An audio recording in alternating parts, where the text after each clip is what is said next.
Hello everyone, this is the guy that just ended his 4.5 hours live stream, and welcome to this AFK journey video. So I just ran through my 4.5 hours live stream, did a lot of content on the live stream, and answered quite a lot of questions with regards to the new season itself. So one of the most commonly asked questions in the stream is, Zeep, what is the best team for Lone Gaze? So for now, right, I cannot really give you guys the best team in a sense because there's still a lot of contents yet to be unlocked. Right, I don't have a lot of the artifacts yet. So far I only have these two, and I'm currently running quick blade spell for maximum damage. So this quick blade spell is unlocked once you are done with the seasonal growth path, so the very first one. So this is my current best setup. Okay, so this one for me now is the best one because it deals damage to the boss and it inflicts smite for 6 seconds, which reduces physical defense of the enemy hero. So from there you build a physical team around that strategy and then try to do as much damage as possible. So that's for the quick blade spell. So the seasonal artifacts are super powerful because they offer quite a lot of stats, both defensively and offensively, which is going to be helpful because this Dream Realm boss is hitting super hard. So let's go into the boss. This is my current highest damage, 159 million. I don't think it's the best one, but so far I am performing quite well. So I'll push more contents later on, and then I will experiment with more builds. So if I find anything that's more interesting, I will definitely share it with you guys. So this is my day one best team build for Lone Gaze itself. District ranking, this is the current district ranking. Okay, so that's for the damage showcase. So I'll showcase the run. I'll talk about the units that I run and why I say they are probably the most important. So I think Smokey needs no introduction, right? Rainer needs no introduction. These two are the common units for Dream Realm. For this boss specifically, you will need Coco because you need Coco's damage reduction as well as the heals and the shield, because this boss has a skill, right? Lone Gaze has a shield which allows him to transform into the mist, and then he will actually summon wolves to attack your units, and the wolves hit like a... Yeah, so you guys can see, right? Based on the boss's scaling skill, the ultimate skills with higher level, higher difficulty, as well as the second skill, which is the AoE, the 3 spectral wolf skill. So this boss hits really hard in terms of the wolf compartment, and you will definitely need Coco's damage reduction as well as the shield to keep your team alive for as long as possible. And for the last, I'll say important unit, I say Shakir is important because Shakir not only allows you to have damage reduction from the Lupin Aura, he also provides like a little bit of attack buff with the Lupin Aura if you do have the unit all the way with EX10, right? So this is very, very important. So not only does it provide a defensive buff, Shakir is able to provide an offensive buff. And what will happen for Shakir is because this wolf will actually jump into your whole formation, so Shakir will actually chase after the wolf, and this aura will benefit most of your units. So later on I'll showcase my run. And for the last unit, which is the carry of choice, I chose Corin because Corin is number one, a melee unit or 2-tile melee unit, so he will benefit the most from Shakir. You can also choose to run other carries. So I'll showcase 3 situations with 3 of the most common carry units for Dream Realm. So for me, I chose Corin because of the synergy, but I will also showcase the likes of Merrily as well as the likes of Odie. So for Corin's case, Corin is because it's melee, he'll benefit from Shakir the most, and he also has a shield which could protect allies in need. Right, when your ally is low in HP, his shield, which keeps them healthy, will be handy. And for this boss, right, you kind of don't want to let any of your unit get defeated because of the last skill of the boss. This boss gains 20 haste and 20% physical and magical defense when he starts defeating an enemy hero.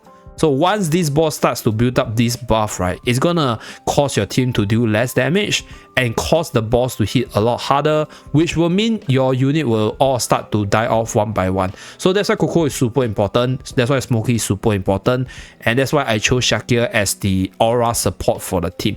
So that's carry of choice Corin. Later on we'll showcase Merrily and Odie. So without further ado, let's start the first battle run. Okay, I think my units are averaging around 50, 51, I think 51 and above. So I have the seasonal skills unlocked, so you guys will see the seasonal ability. Okay, so you guys can see Corrin will always stick very close to the boss, and similar to Corrin, Shakir also goes after the boss, but you guys can see the wolf attack dealing a lot of damage, so that's where Coco's skill actually comes in handy. And for Corrin's case, this unit actually shields the weakest ally, so sometimes this shield will be very important in keeping your ally who is really low alive. So you don't want the boss to steamroll, so you kind of want to protect the boss, protect your unit, so Corrin is a good carry choice. So you guys can see from here, like I'm basically trying to keep my team for alive for as long as possible so they can do damage, and also not let the boss steamroll, because once the boss starts steamrolling, your team is not surviving at all. Then this is the artifact that I'm running, Quick Blade spell, so I showcase it a little bit. So this Quick Blade spell allows you to deal damage as well as reduce physical defense, which goes really well with the team because Shakir, Corrin as well as Coco is a physical damage dealer, so that's why it's really helpful in dealing more damage. So with this, I'm able to survive the full duration. So this is 154, not the best. Okay, so next one, I'm gonna do the same team setup, but instead of Corrin, I'm gonna run Merrily. So Merrily is probably the strongest single target damage dealer, other than maybe OD in certain situations. But for Merrily's case, right, one thing I don't like about Merrily is that this unit likes to jump around, which means that this unit will not get the Lupin aura as much. So I don't know how it turns out, but let's start the battle. So this is with Merrily as a carry. So I can say these 4 units, they will be quite crucial for this boss fight for max damage. Then for the carry of choice, you might want to experiment around. But there might be a better way to play it, maybe, because we still have Kruger that we haven't tried yet. So this is just my day 1 best team. So you guys can try to experiment yourself, and if you guys have better ideas, you guys have better damage setup, feel free to share with me in the description down below or in the comment section down below, or just drop by my Discord or DM me, right, with regards to whatever you want to share. So this is Merrily. So for Merrily's case, this unit I would say definitely deals a little bit more damage, but might not survive as well as Corrin, right? Because the wolf is gonna hurt a lot, and as you guys can see, right, the wolf is gonna hurt a lot. But from what I can see now is that basically my units can survive really well just off the Coco and Smoky package. Okay, so maybe Shakir might not be even needed for like this run itself.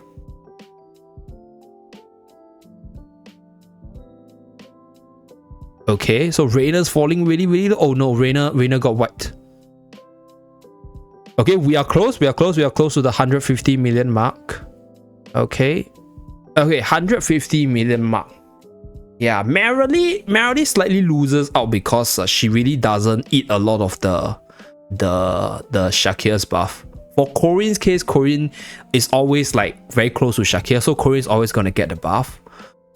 Next we will test out OD's damage. Okay, so we'll put OD. So the advantage that OD has is that OD fulfills the fractional bonus, giving your whole team more stats, so your units can survive better. And also OD's case, right, this unit is quite immobile in the front line, so he's gonna stick on the front line, and then he's also gonna benefit from Shakir's Lupin aura. So with that, we'll see how it goes. The only thing that OD doesn't benefit from is the physical damage reduction from the Quick Blade spell. So let's start the third run. Okay, yeah, so I think from what I can observe so far is that the 4 Mauler core is more than sufficient to keep your team healthy, and you definitely need a double healing core to survive the barrages of attack from the boss. Yeah, because you guys can see the wolf is doing so much damage that my Reyna almost just died from that one skill itself. It's crazy. really crazy. Okay, so OD is doing quite well, I'll say. Yeah, despite not having the physical, but this unit is in a sense good because he's immobile. So whenever Shakir comes close to him, he benefits from Shakir's aura, which is insane. Okay, so here my Reyna died much earlier, but then I'm jamming in more damage. Okay, so Shakir's buff is definitely doing well. Yeah, you guys can see the steam rolling. So once the boss start to kill my teammate, right, then my backline just get wiped from there. But I broke my own damage record, so you guys can see 160 million. So seems like a full Mauler core is the best damage setup for me so far. Yeah, and I didn't survive the full duration, but I did the most damage. So yeah, this is probably my most powerful damage comp right now. So this is the damage distribution. Seems like OD is an insanely powerful damage dealer. I guess it's also because of his seasonal skill. Yeah, because OD has a new seasonal skill. So this seasonal skill allows OD to deal additional damage when it hits a target, making OD an insanely good bosser, especially in the new season itself. So yeah, this is my best damage comp for the boss so far on day 1 of the season release. Hopefully it's helpful. Hopefully it's enough for you guys to secure your high ranks. That's it for this video. Thank you very much for tuning in. I'll see you guys again in more videos tomorrow. Bye guys.